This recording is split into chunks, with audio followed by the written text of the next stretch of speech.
Hi guys, for today's video guys ay ipapakita ko lang sa inyo kung paano or sample guys kung paano ba tayo kumikita sa ating Maya account or Maya apps, paano ba tayo pwedeng kumikita kahit maliit ang income lang naman. Ang gagawin nyo lang ay i-monitor nyo lang lagi. So dito guys, wait lang, bubuksan ko lang ang aking Maya account. So, kung makikita nyo dito guys, ito yung Maya account ko.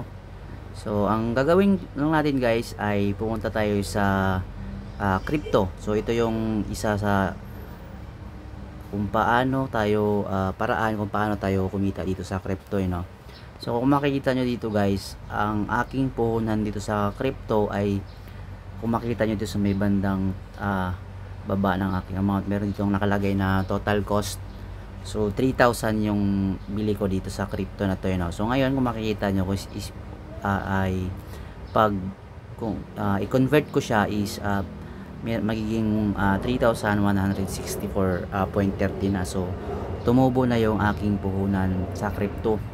So ngayon guys, ang gagawin natin dito ay i-convert na natin siya. So paano ba siya i-convert para mapunta sa ating Maya wallet? So i-click nyo lang tong Bitcoin na yan, and then i-click nyo tong sell, yung sell, and then pindutin nyo lang yung max, yan, max na yan. So ito yung mapupunta sa wallet natin. So tingnan natin, continue nyo lang, continue. So ang mapupunta ay 165 yung tubo, so hindi na masama. So sell now na, click na natin. And kung makikita nyo guys, yan, nabenta na natin.